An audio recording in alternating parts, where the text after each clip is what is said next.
Now I have to wait till I'm wired for sound.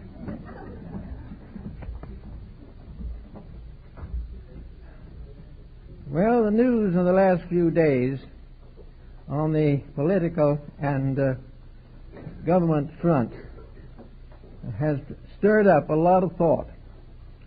And we are beginning to realize that things are gravely amiss.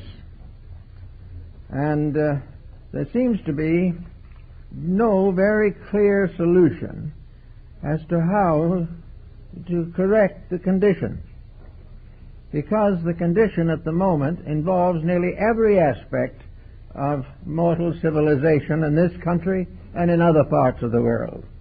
The world is deeply in trouble. And the reason for this trouble has been a general failure to recognize that humanity has a responsibility for the planet on which it lives. We have considered life to be one grand opportunity to avoid trouble, and we have succeeded in getting ourselves into very serious trouble. Now, we like to think of the future, but some of the best thoughts that we really have come from the past.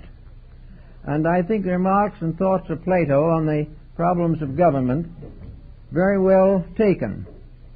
He said, any system of government that is intended to be of value will work if it is honestly administered.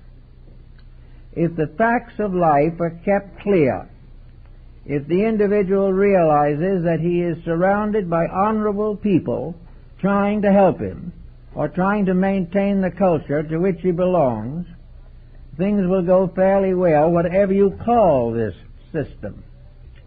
Lacking integrity, no system will go well. There is no possibility of making dishonesty a permanent virtue for the race. We are in a problem that we have to face. Now, one of the interesting thoughts that have come down to us from the past on this intriguing subject has been this simple statement: an individual is not born a citizen of his country because he happens to be physically born in that place. He is not a citizen by birth. He is a citizen by dedication. And in practically all of the religions of antiquity, and I think especially of the higher periods of Egyptian culture, the creation of citizenship was a rite and a ritual, usually performed when the young person was between 14 and 16 years old. He was committed by himself and was old enough to know what that commitment meant and how he was part of a larger collective pattern. When he was about 14, 15 years old, he or she, either one, had the child lock cut off their hair. Up to that time, they were regarded as innocent little children without sense enough to decide anything of importance. But when they reached about 15 or 16, they had to begin to think about the world in which they lived, their duty to it, what it would do for them, and what they must do for it.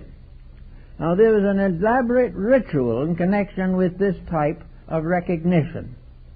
The individual did not simply stand up and recite a constitution or a declaration of independence. He was tested mentally, morally, emotionally, physically, as to whether or not he had the stamina, the integrity, and the self-control appropriate to citizenship in a major world power. He had to proclaim his own citizenship and prove it. And he had to prove it by many different types of possibilities. Supposing he was trying to prove it today, he probably might be given a question such as, what is democracy?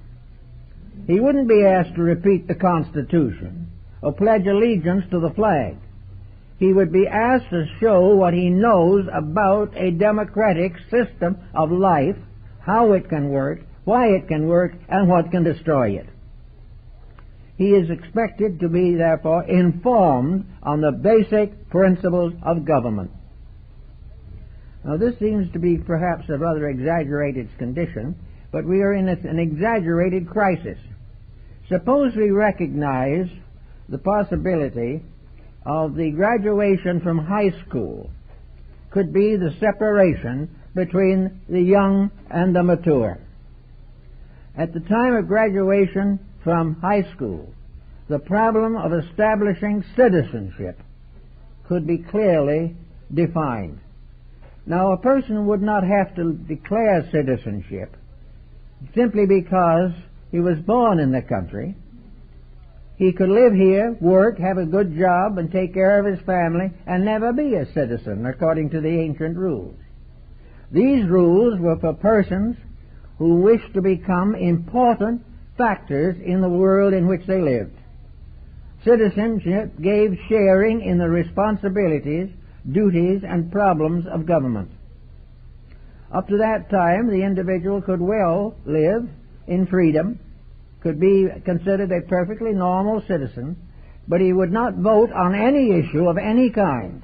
He would not pass rules on laws or take part in litigations concerning the government. He would not have anything to do with taxes or income or expenses.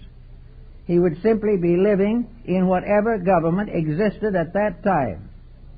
If he wished to become a conscious member of a government, then he had to take the necessary tests. Now, for us, we probably wouldn't ask him to have tattoo marks put on his face at great pain to himself. Nor would we ask him to run 100 yards or something over rough rocks to prove his stamina. What we would be more likely to do now would be to try to educate him for citizenship if he wants it. And this education should begin in the kindergarten. He should begin by learning how to get along with other children 6 or 7 years old. As he goes along, every year of his study would include at least one major field of government. He would be taught from the beginning how a country is governed. And if he lives in a democracy, he would learn from the beginning the principles of democracy, its dangers, its advantages, its disadvantages, and how he could become an active member in making a contribution to the improvement of the system which he had accepted as right. If the young person reached 16 with a thorough knowledge of the working of government, we have quite a different proposition than what we have now. We would recognize the importance of these values. We would also learn from the ancients, the Egyptians and the Greeks, that anyone who has attained citizenship and then performs corrupt actions is deprived of his citizenship. That he is no longer permitted to become a citizen of a country if he is in any way contributed to the corruption of that country. It is his necessity to keep on the right side of facts, of truth, and of principles. And a person without principles and without integrity could not pass the examination and test for citizenship. He has to have character endorsed by the community he lived in, guaranteed by the teachers who assisted his childhood, by his family, by the community government, and by the neighbors, that he was a person, or she was a person, of integrity, honesty, and honor, kind-hearted, well-intentioned, and sincerely willing to work for the common good. If this test could not be passed, no citizenship. And their citizenship then became an honor, not something to be used, abused, and deceived. Citizenship was a distinction, and those who were citizens not only were expected to prove it every day, but gained a certain distinction for having accepted without qualification the responsibility of being a constructive member of the Commonwealth.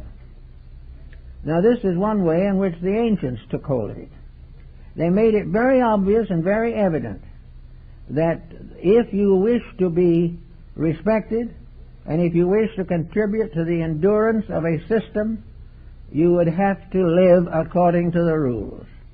And any loss of these rules would deprive you of citizenship and in growing up you had not shown character, you would not be given citizenship in the first place.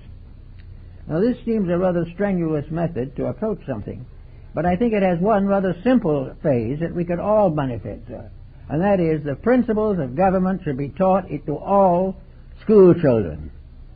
It should not be reserved for the few, but anyone who is supposed to vote for a government should know what it is, what its pitfalls are, how it can be corrupted, how it has been corrupted, and how it can be preserved. The child should have this growing up. Otherwise, we are going to have this continual indifference at the polls, with no one really caring very much who gets elected or who is qualified. It is only by having a proper system to determine character that at least we will try to place the government of a nation in the keeping of its most responsible citizens, and not just anyone who comes along with the price of publicity. Now this begins something, but we can't stop here. The next question that arises naturally is, who is qualified to be a leader? How are we going to distinguish a proper candidate for a high office? We don't know it. We don't know them. We never will know them personally, most of us. We have no idea except what they say about themselves, and very often this is definitely proven to be an unreasonable way of selecting candidates. The next thing that then would be to remember that we are now graduating high school students who have majored in government. We say it's on the high school level. Some will say, well, how can we do this? They're burdened already. Well, we could cut down on the athletics a little bit and get back into citizenship, which is going to be much more valuable for all concerned.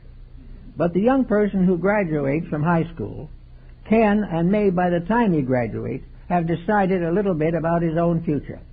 Let us imagine that of his own accord, of his own discretion, while not yet a citizen, he has decided that he wants to be a citizen and that he wishes to become part of a corrected and enlightened government.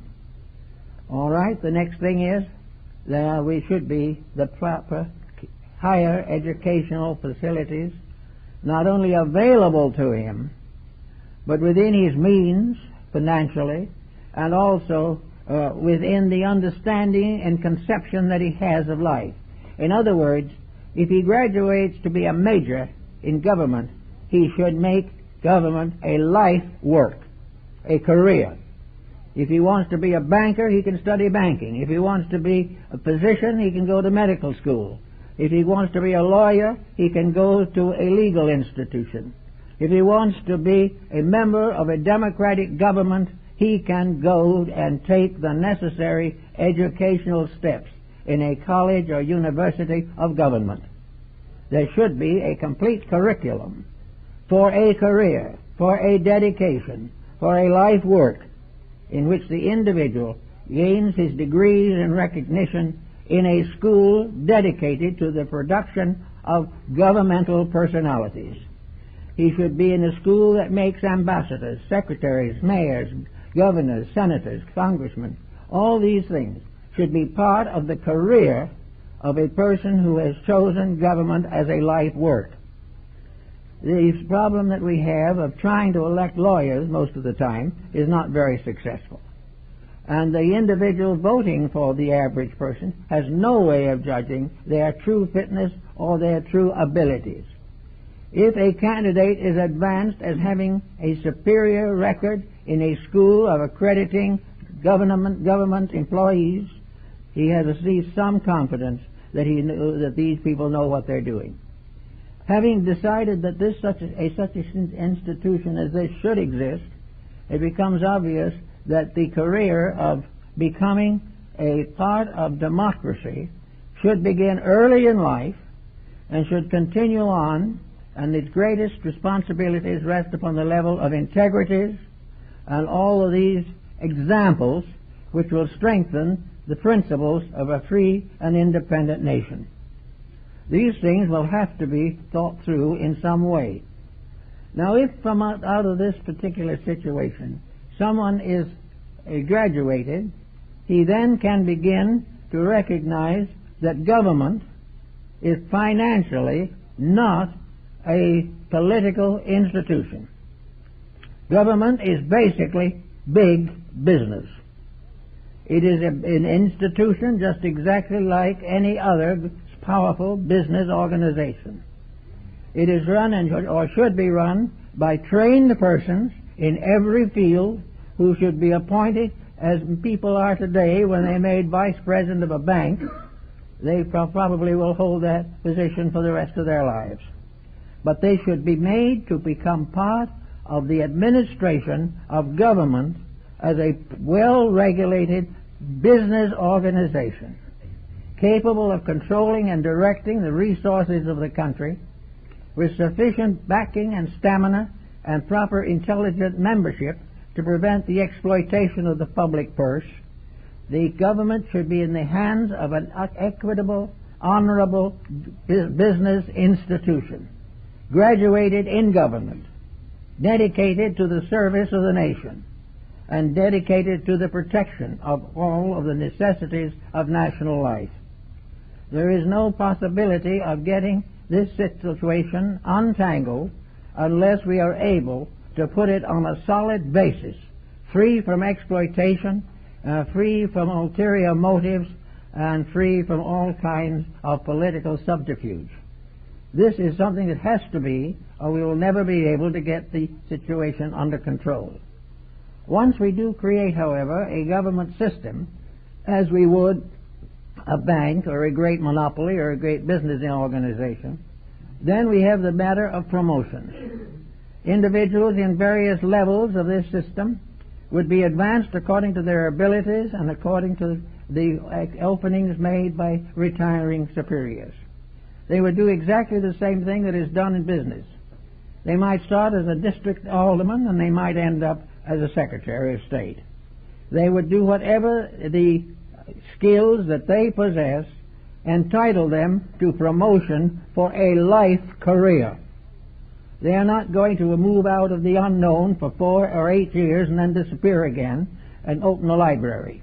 They're going to be here for the length of their business career. They're going to start with what they can get into at the beginning, the vacancies as you find in business, and they're going to work up on a merit system until they reach whatever height their capacities permit. They will then remain in business, maintaining their positions, helping to train others to follow them until retirement.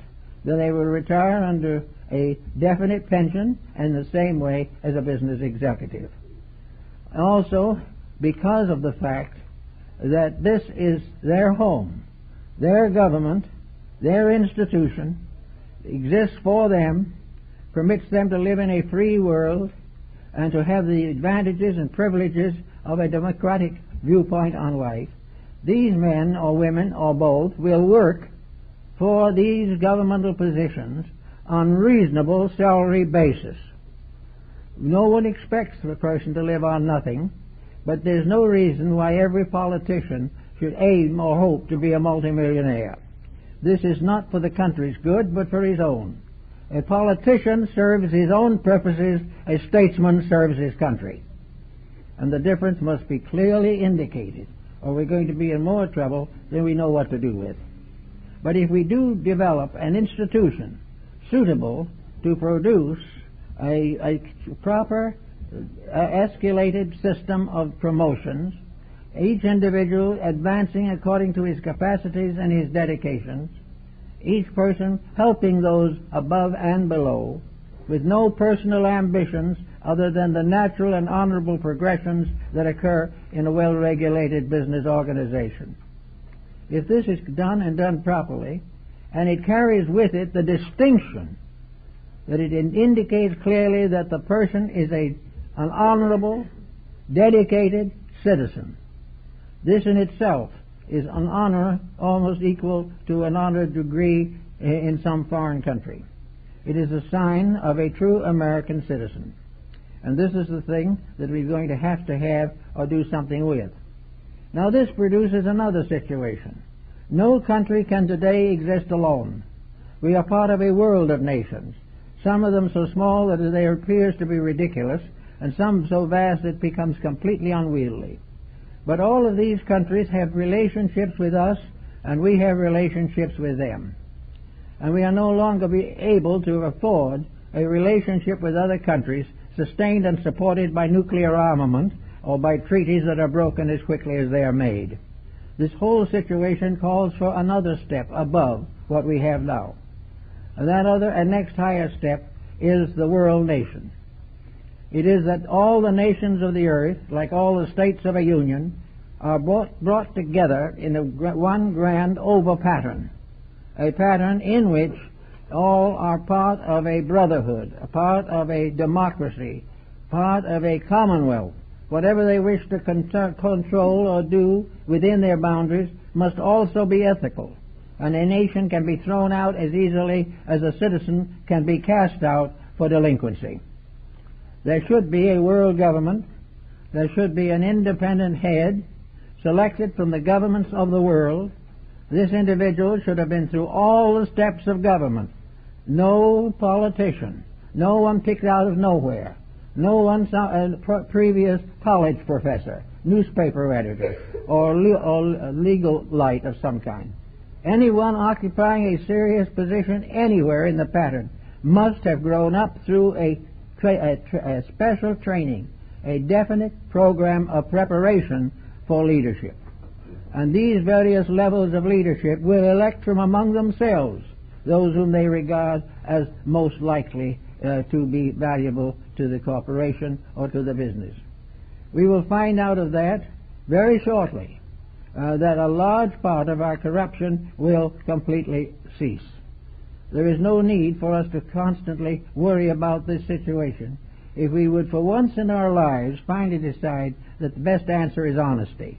This is something we're frightened to death might be true. And many of the things that we most cherish in our daily life come to us through shady meetings, which we shall have to learn to get over. Now we have another set of problems that be coming in on us. And the environmentalists are already hard at work on those. And that is what we are doing with the planet itself. One of the main things that we've got to learn here is that this planet is not big enough, strong enough, or powerful enough to permit it to be used constantly for competitive purposes. There is no room for competition in a small planet. We are a relatively small planet. We are also a poorly managed one, and we are one in which waste has become the order of life.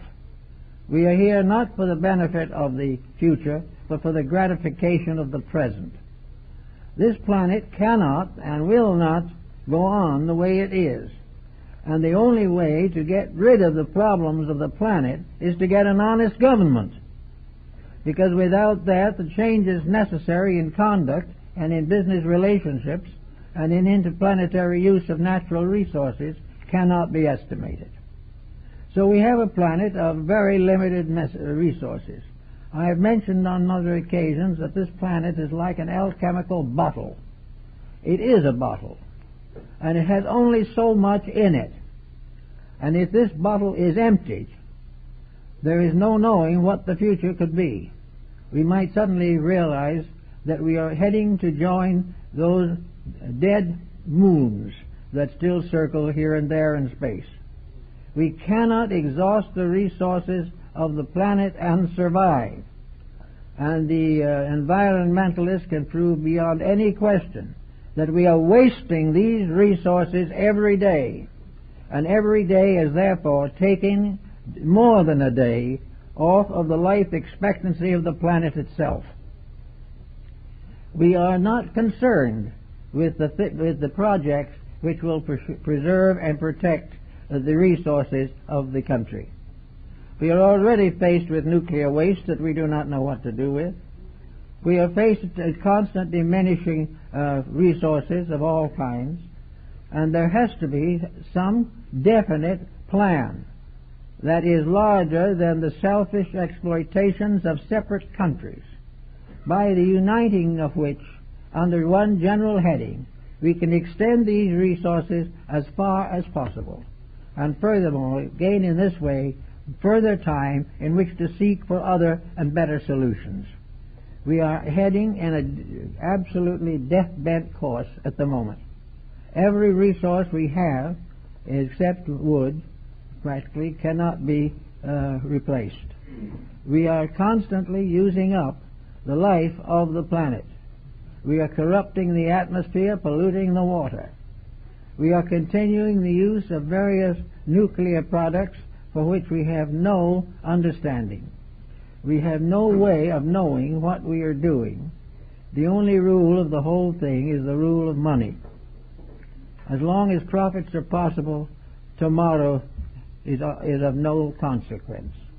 But in the problem of government, we must have also the conservation of all natural resources. We must find ways of stretching commodities as far as possible. We must save and conserve much that we now waste every day. We must conserve replacements wherever possible, whereas today the sale is buy a new one. Everything is wasteful, because waste is profit. But the profit of business is the loss of the world, and we can hardly wait to see something change this before it is completely too late. Now, in the same general phase as this particular situation, we have the very serious and definitely dangerous factor of the pollution of atmospheres and of the misuse of the natural atomic resources of the planet. We are mining out of the planet its very life. We are doing what we might do if we gave a person a tremendous bloodletting, that we're trying desperately to get another transfusion into our industry from the planet. These transfusions are exhausting the planet, and we are beginning to see in scientific calculations the gradual increase of destructive factors, the breaking down of the resources of the planet, with the possibility that we will all end in a completely debilitated, dead planet. This is something we don't want to look forward to. It is quite possible that something can be done to assist many of these things, but we have got to begin to use common sense over profit, or we're going to be in trouble. One of our latest additions to the list of difficulties is now the computer. We are on the face of a great change, which could be for the better, but is more likely to be for the worst. It is now possible, by means of a computer, for the complete control of the world to be ultimately vested in one or two persons. This is a very dangerous state of affairs, because it can ultimately end in a complete tyranny, the dictatorship of the past of Alexander and Napoleon and Hitler, actually achieved by means of a little instrument that sits on a table. Unless we use these various advancements with discretion, with discrimination, and with integrity, and we've got to go back to the public school again and get integrity back into the schoolroom where it belongs. We cannot cure the world's problem unless we can create generations of honest people.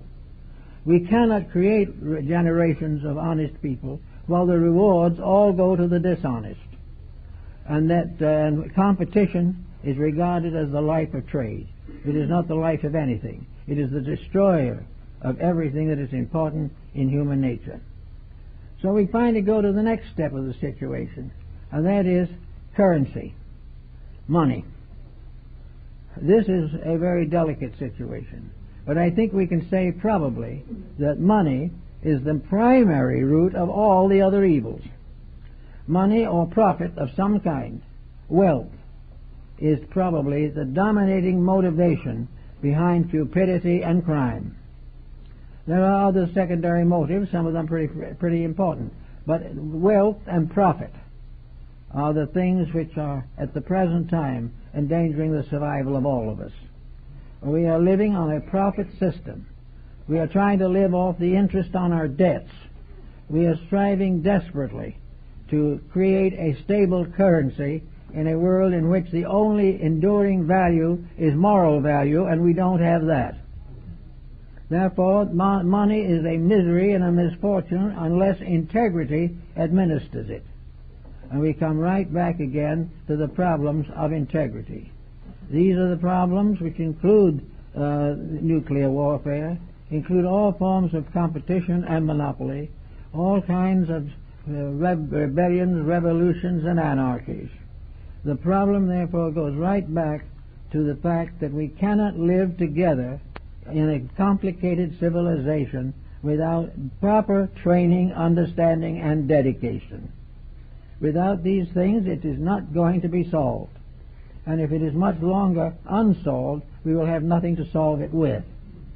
It is really very, very serious at this time to bear up that the coming generation that must go into the new century must go in with a different basic concept of life. We've got to train young people not to continue to make our mistakes, but at least make some original ones of their own. We cannot keep on passing on the mistakes of the past to an unborn generation and expect anything to survive. So we go back to the problem of education, of integrity, and also the problem of preparing for a new century. We will find that nearly all of the corruptions of our generations, social corruptions, narcotics, things of this nature, all are arising from a desperate depression, a loss of hope, a loss of conviction of anything, a loss of belief in any integrity. A simple problem is be as comfortable as you can in a miserable situation. Do what you want to as long as you can, because pretty soon you won't be able to do anything. Well, this is no kind of a foundation upon which to build a new generation, a new civilization, or a new world culture. We've got to clean house in the years that remain. And the only place we can do it is to start, certainly, with the public school system. We can start by immediately incorporating into the schooling ethics, morality, and integrity. We have allowed moral values to decline. We have allowed the teachings of the great minds of the past to be ignored or corrupted or misinterpreted. We have tried desperately to be a materialistic generation and have failed utterly, because materialism is itself a dismal failure. Therefore, it is very, very necessary, if we want to go into the next century, to get to work now to clean house as much as we can. Now, in doing so, there are certain personal things that we can do if we want to. They may not at the moment seem terribly helpful, but if individuals come in sufficient number, they can change the course of destiny. The individual can try in every way possible to clean his own house, to make sure that his own relationships with life have integrity. He can modify his desires to keep track of the availability resources that he has. He can keep out of debt. He can escape the pressures of luxury. He can avoid entertainment that will corrupt him and his children. He can begin to be an honest person himself in those little things which can make up a great decision in the long run. One of the things that must be done is to strengthen the homes of the American people. When the home goes, we're gone, and it is weakening seriously. Confucius was the author of the famous statement, "As goes the family, so goes the nation, and as so goes the nation, so goes the world." We are losing the sense of family. We are losing loyalties. We are losing mutual consideration and support. We are emphasizing the desirability of infinite individualism. Each person wishes to do exactly as he pleases. He wishes to be free of all responsibilities, and in so doing he is gradually going to be free from the responsibilities of a nation. The nation goes when he does not support it. As long as we ignore the burden of maintenance, we will find the world falling apart around us. We have to make these decisions. And for most people, the decision of bringing up younger people with a vision of the future is something that almost any family in the country can work with. But they have to set the example, they have to understand, they have to inspire, and they must prove to all, beyond all doubt, to their children that the family and the home are the better way, the way of greatest security, the way of greatest happiness, and the way of greatest fulfillment. All these things must be part of a proper understanding of home. As the home disappears, we are going to find more and more broken down, disappointed, disillusioned people. Nearly every person who is at the present time antisocial has been hurt in some way by the calamities of our civilization. They have been hurt by a world which lacks all the graces that we assumed we possessed. It's very possible that the last century was a little smug, we'll all agree to that, but at least it was loyal. Loyalty to the family, loyalty to the community. All these were the great virtues. Today they are completely forgotten. We are loyal only to our own ambitions and appetites. We are also overlooking the effects of our mistakes upon our psychological integration. We are about 260 or 70 million Americans who are living under situations, tensions, and pressures that are bound to deplete health and depress psychological integration. In other words, we are becoming a race of neurotics.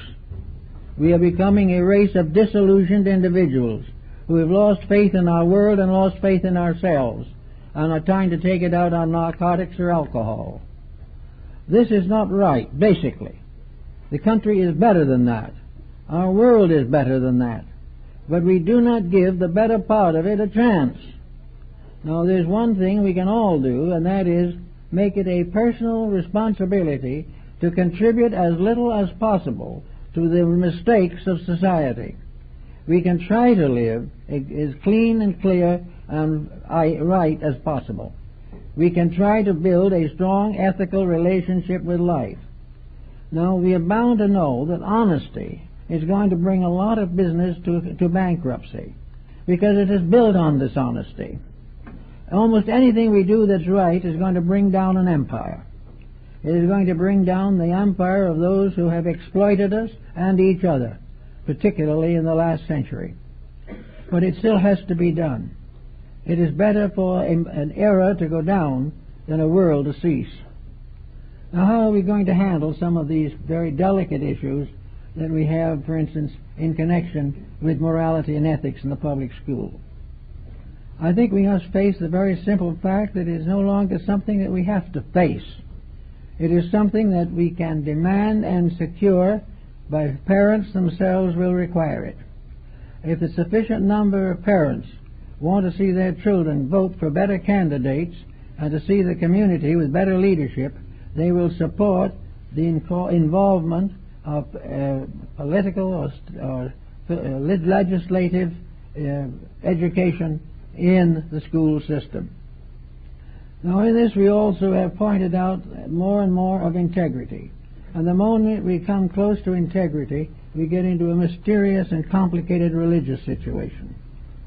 Actually, efforts have been made to bring religious morality into the school system, and they have all failed. Now, they have failed probably because of the fact that it is already an obvious fact that religion is an economic debit. The religious individual is not going to do the things that the non-religious person will endure.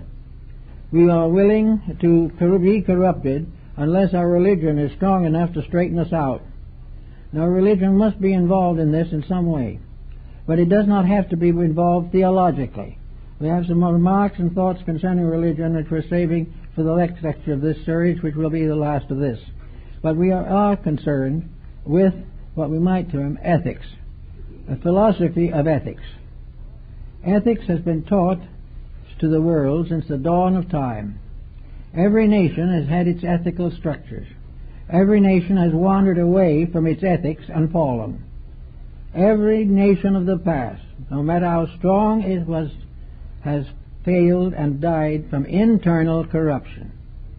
And therefore we have to be very careful that we don't follow that pattern, that we do not permit the sins of the past to also grow and increase here in our generation and civilization.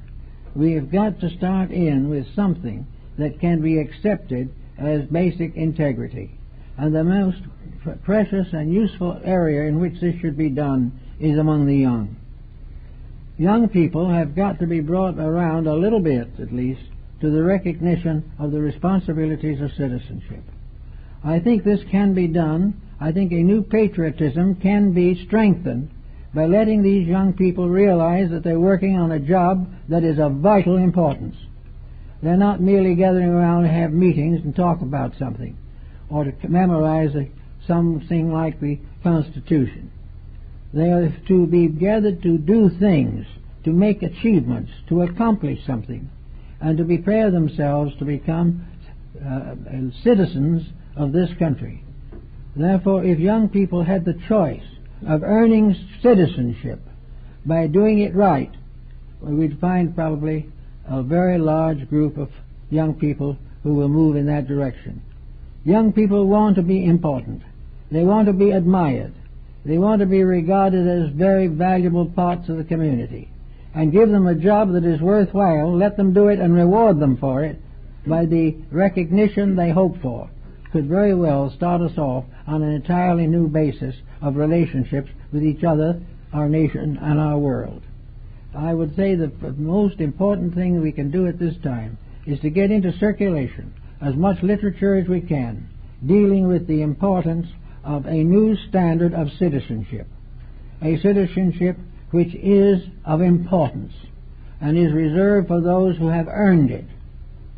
And Albert Churchwood, in his rather important work on Signs and Symbols of Primordial Man, emphasizes this system in connection with Central African native tribes. We find it in the Southwest, in the American Indian civilization. We find it all over the world, that the individual has to earn the right to be a part of his tribe. And in the Southwest Indian group, we have, for instance, vigil, which was one of the most important of the American Indian mystical observations. Young men, women, starting out in life in their teens, were supposed or expected to perform vigil. Vigil consisted of going out at night into a quiet place in the mountains or in the desert, placing the prayer flags upon the four corners of the world, and sitting in quiet meditation, whispering or munching under their breath only, "Father, show me the way." The Indian way was the term to represent integrity. Show us the way. Show us what we should do. Show us how we can do it. Give us the blessing of the Great Spirit. And these people sat quietly and meditated. Father, show us the way. And in the middle of the night or at some strange time the visions came. Perhaps the tired child fell asleep and dreamed. But whatever it was, something happened. Something showed the way. In one case it came directly to my attention. One of these young men went out, and for 5 nights he did vigil in the daytime. But he was awake all night during the magic hours. And on the 7th night he saw the thunderbird. He saw it fly across the sky above him. He knew he had the call. He was to be a priest. And it is from the vision of the thunderbird that his life career was set forth for him. And from that time on, the thunderbird was his totem, was the spirit of integrity that walked with him. And very much of this is in the spirit of the old Greek and Egyptian, and there was a connection between the American Indians and these peoples. I know in the 1940s when I had Hosteen Claw here, they were probably the last of the great sand painters of the Navajo people. I showed him the copy of my big book, and we opened it to the page with its emerald tablet of Hermes. And this old Indian, who spoke no English, but we used an interpreter, who had never seen a written book to read it, looked at this green tablet which we put in there, and he turned to the translator, who was Ashkenazwood, and he said, "In very ancient times, my people could have read that." No one knew why he said it. Nothing more was said. But it was part of a recognition. And among these things remembered and recognized was the idea of the priesthood. Show me the way. And in all of our life today, young people, before they start out in life, should do some kind of a vigil. They should do something that gets them away forever from the fast music and the decadence of our modern life way, to simply recognize that we are all born for a purpose. We are all born with something to do. Therefore we have a right to ask the Great Spirits, "Father, show me the way. What am I supposed to do? How can I fit myself to do it?" Today these thoughts are not even in our minds. And in these thoughts today we would be considered very foolish. Our present problem is to catch a few more rock music programs on the TV until the neighborhood can hardly stand the racket. This is the way we meet these things. We have come completely separated from what the American Indian called the life way. There is a life way, and the old sachems sitting together knew about the way. And the great league of the Iroquois nation said the beginning of the way is to spread the white carpet of the peace. All people dwelling together in peace. Then we must build a roof great enough to be the roof over all nations. And we say that this is the roof of the great lodge to which all belong. That the world is a sacred place, and they had their mysteries and their rites and their rituals and their ceremonies to prepare for citizenship. And down in our southwest in Arizona, we have strange little rows of pebbles that were mystic mazes, and they were part of the symbolical religious ritualism of the Arizonian Indians. Everywhere, the individual quietly living in the desert or in the mountains, close to nature, wanted to help, wanted to do something to advance the cause, saw around him a great beauty, a great integrity, and a great purpose, and then could only sit quietly and say, "Show me the way." And usually the way was shown. Something happened that turned that individual into a useful and helpful member of society. When we forget the type of world we live in, we are in very serious trouble.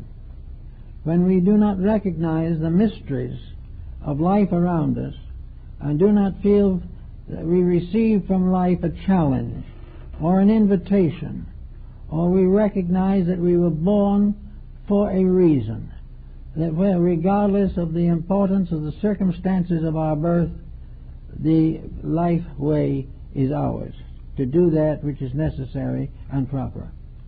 Today there is a great need to have someone or something say quietly, "Show us the way," because we have lost our way. We have lost it in a maze of confusion and selfishness and criticism, unfriendliness.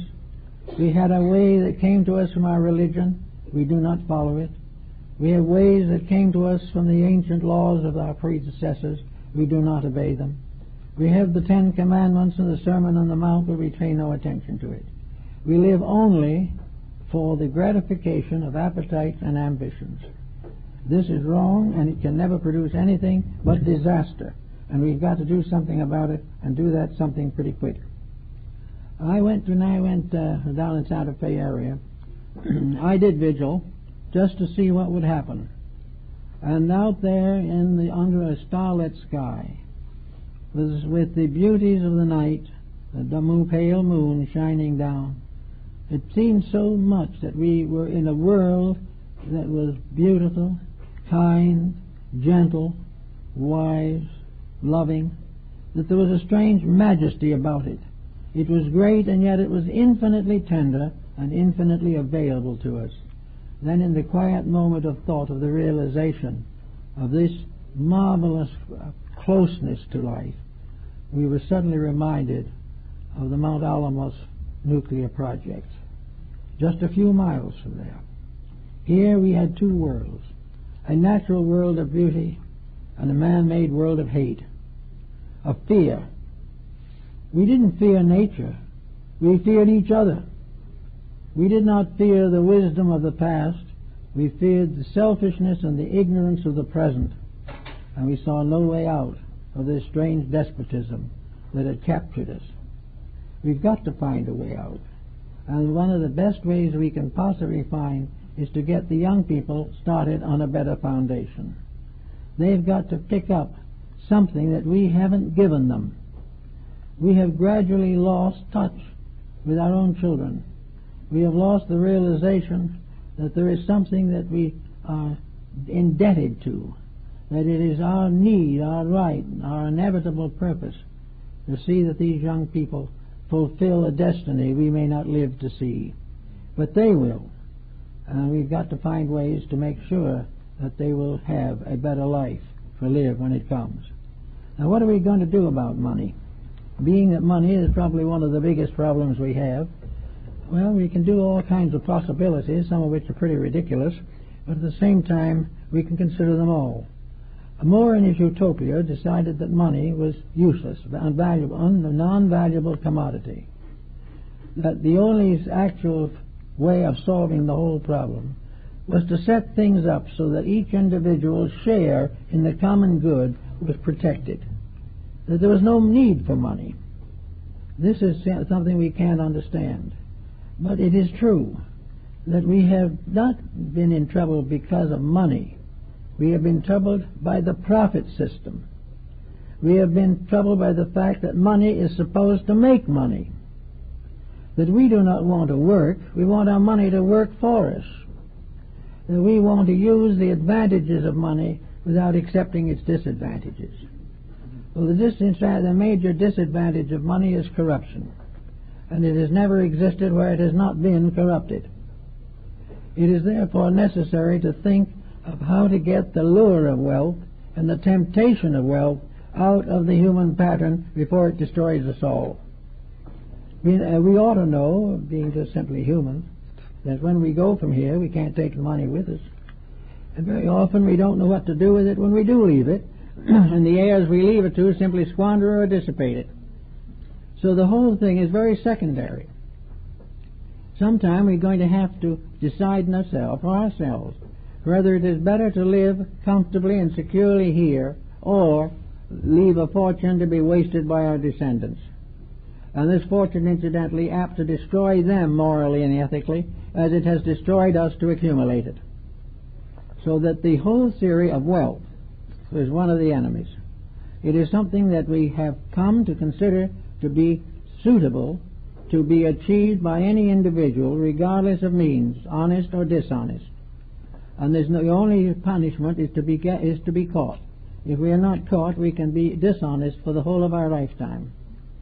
Now, this business of money has always been a sore point in the study of human life, because it has always resulted in the veneration of the wealthy, the veneration of those who are supported by wealth.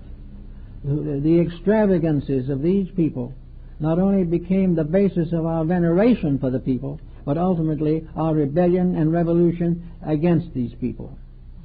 Money is one of the problems that needs to be reconstructed thoroughly in a human society.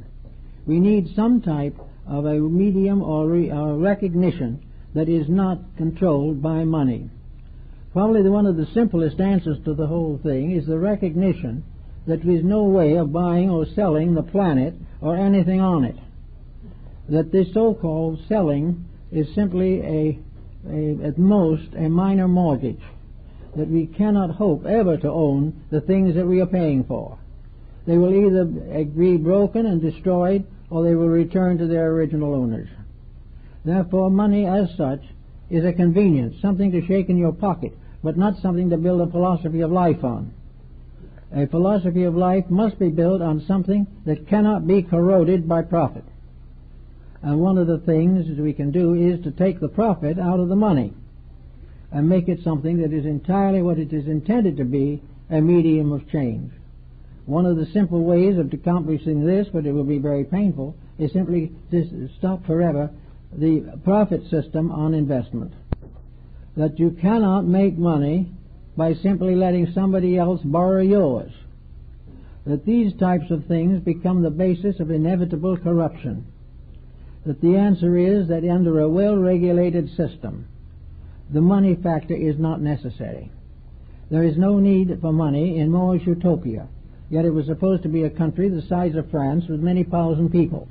It was not necessary to have money, because everything that was necessary belonged to the people in the beginning. Everything we need for proper life is ours. Everything we need for waste will be condemned. Everything that we gain by taking from someone else who cannot afford to lose it will no longer function as a factor. We can all have everything that is necessary to our survival and a moderate income without the vast financing system that we have now. Why do we have to have great taxes? Well, one thing is for munitions and armament. Once we start hating each other, there goes that part of the investment. And when we hate each other, what do? Waste more natural resources and hasten the time when the whole planet will be barren. So we do not need these types of things. We do not need the great monopolies that arise. The $50 and $100 billion takeovers are quite unnecessary. We were just as happy in the long run with a country store and an old-fashioned friend who was a farmer. We do not need all these things. Everything that we need is available to us if we do our share of the labor of production. We must do it and be all properly employed, helping to maintain the integrities of each other, the necessities of each other, the services that are required by each other. This problem of thousands of dollars for an operation, millions of dollars for a lawsuit, all these things are based upon an entirely false way of life. And if we keep on nursing it, we're going to have nothing at all in the end but a dead planet. Because we are slowly taking the life out of it to pay the bills we should never have made in the first place. All these things bring us another problem. How about building back where we can natural resources that have been wasted or squandered? Can we plant more trees? We're trying to. Can we do various ways of conserving the resources that we have? Can we stop creating luxuries that we can't afford and all this type of thing? Now, nature steps in and gives us some very useful information. We must be able to see it because it's right outside our window. And one of the things we notice here is that it's gradually reaching a point where all this motivation of vehicle travel is obsolete. We can't travel by any system we know today. Everything in a few years will be completely stopped by congestion and the constant flowing of these cars and things into the markets where there's no place to drive them after you get them. This is a serious problem. There are places in the world now where it takes 2 hours to go 10 blocks. Pretty soon it'll take 4 hours to go 10 blocks. And then a little later, 10 blocks will be an annual vacation. We may never get there. Now, we keep right on doing it. How can we wait till the next model comes out? So we have to have it. We're all geared up to the fact that we have something rattling in our pockets and we have to get rid of it. So we just add to this problem day by day until everything we do and have is immovable. We have lost track of common sense. We have lost track of thinking anything through. The only thing we are concerned with is the gratification of a moving mood. And then we look it over carefully, and we ask people questions, and we get very strange answers. Suddenly we realize that the average individual has no understanding whatever of human society. He has no understanding whatever of what a democracy is. All he can answer is that it's different from an autocracy. but he's wrong on that too. It can be just as autocratic as any other form of government. We do not like royalty, but we tolerate dictators. We do not like dictators, but we tolerate long-term administrators who have been filling their pockets with our possessions. We do not think. We allow these things to move in on us until finally we are going to have an impassable situation. Now we're going to have it with everything. The entertainment field is corrupted beyond words for money. Half the books that are published are not fit to read. They're printed because the worse they are, the better they sell. We also know that in the course of time, the cost of every service that we need is going to be higher than it is today, and the service will be poorer. All these things nobody pays any attention to. But there are ways in which each of us can tighten up a little bit. And if enough people tighten up, major changes can and will take place. We have now a really powerful move on the part of environmentalists who are going to get into the act very shortly. I see by a newspaper clipping that the National Geographic magazine, in its next issue, is going to show a crystal earth on its cover, shattered by a bullet. Now this sounds as though they mean something. This is the result of being gradually fed up with things that are wrong and should never have occurred. They have occurred. Now we've got to get out of it before it gets us. It means we're going to have to do for ourselves what we have refused to accept from anybody else, and that is self-discipline. The laws of antiquity were administered to a society that believed in laws. Those laws today are being administered to a society that does not believe in laws. Therefore, it's going to have the law without the believing. It's going to have to face the problems head on and accept the consequences that have come from centuries of corruption and misuse of natural resources. We have to do these things. We want to get into the 21st century. We want to do things to make a better world for all of us, and we're going to have to, each person can get at it with something. If we get at it with children, it will help. If the school won't do it, we may have to. But the school will do it if enough parents want it.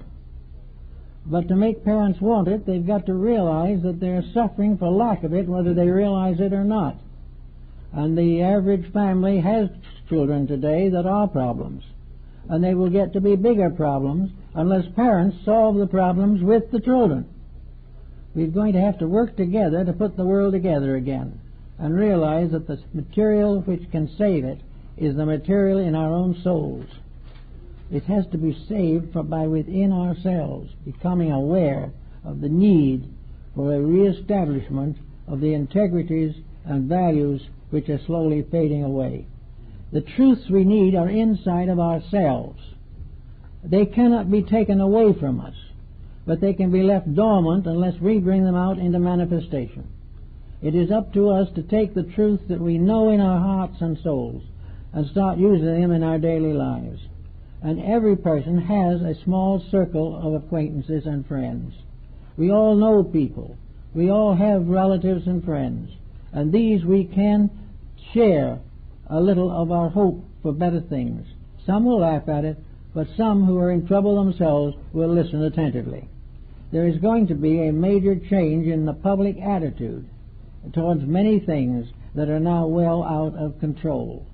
As publicity, propaganda, and evidence accumulates that we are being viciously mistreated, that we are being exploited in the name of progress, the private citizens are very apt to show that the patriotism that we need is still inside, ready to come out if we'll do anything with it. In the meantime, I do think that the final word is education in this particular field. The word education from educo means to draw out, to bring forth out of things, whereas we've been using it to cram in a sterile curriculum. What we need to know now is to be educated in the facts of life, educated in the problems that we will all have to face, education in moral, personal convictions that we must all develop and strengthen. The time has come when people have got to grow. The world around us can't grow. It has a physical limitation of the planet cannot grow any more than the other planets and stars. Society will not grow because its profit lies where it is, even though it is short-ranged and dangerous. The growth must come from the fact that each one of us has locked within his own soul a divine reality. Every one of us knows, if we go deeply enough, that there is an integrity at the base of existence, that all things are measured by honor and honesty, and that all corruption is a false interpretation of some valuable principle or purpose. So the truth must come from within to combat the untruth that is pushed against us from the outside. We live in a world of doubts and uncertainties, but we have to realize that the only world of certainties is within our own souls, that we have the power to build worlds. We have the wisdom to govern them. We have the divine right to inherit the earth in good condition and pass it on to our descendants as a place of happiness, usefulness, and security for centuries and thousands of years to come. We have these potentials. We have these rights. But if we do not use them, we are very, very likely to lose them. All of the extravagances of destruction are now too expensive. We cannot afford the continuing bankruptcies, the huge piling up of national debts, international chicanery. These things we can no longer endure. And wherever the opportunity comes for the private citizen to express his convictions on these matters, he is morally obligated to do so. If we can get this kind of realization and get behind it several well-organized groups that are already working on it, I think we will be able to make a major dent, particularly at first in the environment problem. In the environment, it gets to be very important, because the environment is not only the planet, but it's the food we eat. It is the sky over our heads. It is the house we live in. Environment is the neighborhood which we call the planet. And it has certain limitations and restrictions. We know that the people that live in this environment want to eat. They want to have clothes. They want to have medical help. They want to have schooling. And they want to enjoy certain comforts in their advancing years. These things are all necessary to the security of our generation and our race. All of these things are now deeply threatened. And out of this threat, somebody has to think straight. I don't believe that it is all the fault of legislators. It is not all the fault of the persons we appoint to office. It's our mistake because we often appoint people who might be perfectly sincere but incapable of handling the situation. We must be able to therefore know what type of person we need for a certain spot to make this a successful self-governing country. And that's why we need to and must have a university of government where we will be able to produce people who are aware and equipped and can provide the necessary information and do it without ulterior motive. We've got to pass the administration of the planet on to professionals instead of leaving it as it is at the present time in the hands of amateurs. We do not know how to elect because we do not know who possesses the necessary characteristics. Nobody knows. And in most cases, when we elect a man to public office, we doom him to tragedy. He will be corrupted or will be unable to handle the situation. So we've got to get out of this inability situation where we're not able to do anything and realize that no democracy can function unless each one of its citizens knows what it's all about. That if we want to last as a nation or part of an enduring world, we must know why we are here, what we can do, how we can do it, and how we can help other nations to also achieve the maturity of their proper existences. These things all have to happen. We're getting very close to the desperate need for the great big brotherhood of man. We're going to have it. We can no longer maintain the Hitlers and the Mussolinis and the Alexanders. We are in a world now where survival is only possible through cooperation. And in personal and family life, survival is only possible by the neighborhood cooperating, by the family cooperating with its own members, and by all in turn working together in the light of what they know to help to bring about the good things that they need and what we all need, and most of all, perhaps, that in every family the training of children should be the most important single consideration, an importance which we cannot overestimate. So I think we can say that politics cannot be solved by amateurs. We are going to have to establish a system of education to produce the statesmen that we need. We do not need politicians. We need statesmen.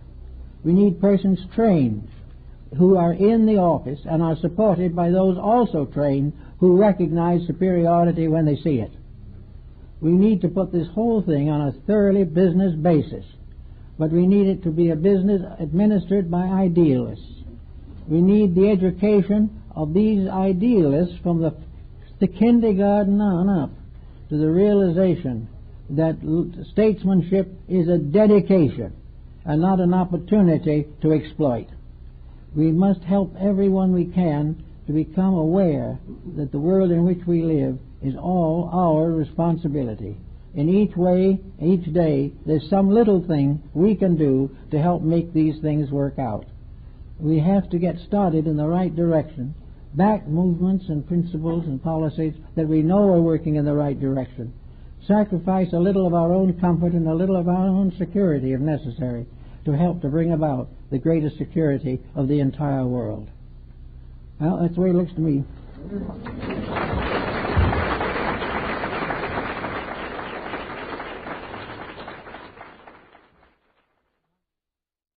Interesting thoughts that have come down to us from the past on this intriguing subject has been this simple statement: an individual is not born a citizen of his country because he happens to be physically born in that place. He is not a citizen by birth. He is a citizen by dedication. And in practically all of the religions of antiquity, and I think especially of the higher periods of Egyptian culture, the creation of citizenship was a rite and a ritual, usually performed when the young person was between 14 and 16 years old. He was committed by himself and was old enough to know what that commitment meant and how he was part of a larger collective pattern. When he was about 14, 15 years old, he or she, either one, had the child lock cut off their hair. Up to that time they were regarded as innocent little children without sense enough to decide anything of importance. But when they reached about 15 or 16, they had to begin to think about the world in which they lived, their duty to it, what would do for them, and what they must do for it. Now there was an elaborate ritual in connection with this type of recognition. The individual did not simply stand up and recite a constitution or a declaration of independence. He was tested mentally, morally, emotionally, physically, as to whether or not he had the stamina, the integrity, and the self-control appropriate to citizenship in a major world power. He had to proclaim his own citizenship and prove it. And he had to prove it by many different types of possibilities. Supposing he was trying to prove it today, he probably might be given a question such as, what is democracy? He wouldn't be asked to repeat the Constitution or pledge allegiance to the flag. He would be asked to show what he knows about a democratic system of life, how it can work, why it can work, and what can destroy it. He is expected to be, therefore, informed on the basic principles of government. Now, this seems to be perhaps a rather exaggerated condition, but we are in an exaggerated crisis. Suppose we recognize the possibility of the graduation from high school could be the separation between the young and the mature. At the time of graduation from high school, the problem of establishing citizenship could be clearly defined. Now, a person would not have to declare citizenship simply because he was born in the country. He could live here, work, have a good job, and take care of his family, and never be a citizen, according to the ancient rules. These rules were for persons who wished to become important factors in the world in which they lived. Citizenship gave sharing in the responsibilities, duties, and problems of government. Up to that time, the individual could well live in freedom, could be considered a perfectly normal citizen, but he would not vote on any issue of any kind. He would not pass rules on laws or take part in litigations concerning the government.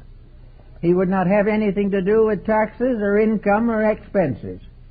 He would simply be living in whatever government existed at that time. If he wished to become a conscious member of a government, then he had to take the necessary tests.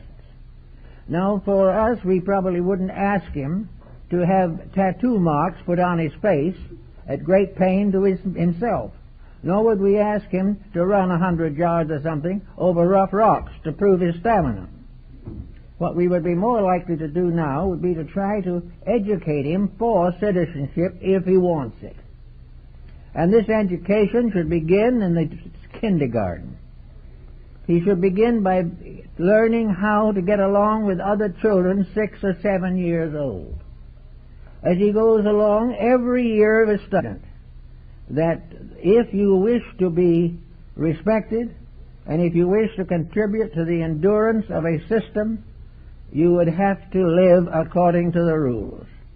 And any loss of these rules would deprive you of citizenship, and in growing up you had not shown character, you would not be given citizenship in the first place. Now, this seems a rather strenuous method to approach something, but I think it has one rather simple phase that we could all benefit, and that is the principles of government should be taught to all school children. It should not be reserved for the few, but anyone who is supposed to vote for a government should know what it is, what its pitfalls are, how it can be corrupted, how it has been corrupted, and how it can be preserved. The child should have this growing up. Otherwise, we are going to have this continual indifference at the polls, with no one really caring very much who gets elected or who is qualified. It is only by having a proper system to determine character that at least we will try to place the government of a nation in the keeping of its most responsible citizens, and not just anyone who comes along with the price of publicity. Now, this begins something, but we can't stop here. The next question that arises naturally is, who is qualified to be a leader? How are we going to distinguish a proper candidate for a high office? We don't know it. We don't know them. We never will know them personally, most of us. We have no idea except what they say about themselves, and very often this is definitely proven to be an unreasonable way of selecting candidates. The next thing that then would be to remember that we are now graduating high school students who have majored in government. They say it's on the high school level. Some will say, well, how can we do this? They're burdened already. Well, we could cut down on the athletics a little bit and get back into citizenship, which is going to be much more valuable for all concerned. But the young person who graduates from high school can and may, by the time he graduates,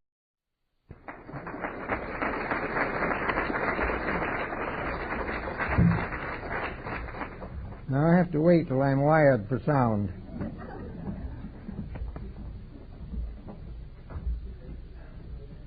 Well, the news in the last few days on the political and government front has stirred up a lot of thought. and we are beginning to realize that things are gravely amiss. And there seems to be no very clear solution as to how to correct the condition, because the condition at the moment involves nearly every aspect of mortal civilization in this country and in other parts of the world. The world is deeply in trouble. And the reason for this trouble has been a general failure to recognize that humanity has a responsibility for the planet on which it lives. We have considered life to be one grand opportunity to avoid trouble, and we have succeeded in getting ourselves into very serious trouble. Now, we like to think of the future, but some of the best thoughts that we really have come from the past. And I think the remarks and thoughts of Plato on the problems of government very well taken. He said, any system of government that is intended to be of value will work if it is honestly administered. If the facts of life are kept clear, if the individual realizes that he is surrounded by honorable people trying to help him or trying to maintain the culture to which he belongs, things will go fairly well, whatever you call this system. Lacking integrity, no system will go well. There is no possibility of making dishonesty a permanent virtue for the race. We are in a problem that we have to face. Now, one of the interesting would include at least one major field of government. He would be taught from the beginning how a country is governed. And if he lives in a democracy, he would learn from the beginning the principles of democracy, its dangers, its advantages, its disadvantages, and how he could become an active member in making a contribution to the improvement of the system which he had accepted as right. If the young person reached 16 with a thorough knowledge of the working of government, we have quite a different proposition than what we have now. We would recognize the importance of these values. We would also learn from the ancients, the Egyptians and the Greeks, that anyone who has attained citizenship and then performs corrupt actions is deprived of his citizenship, that he is no longer permitted to become a citizen of a country if he is in any way contributed to the corruption of that country. It is his necessity to keep on the right side of facts, of truth, and of principles. And a person without principles and without integrity could not pass the examination and test for citizenship.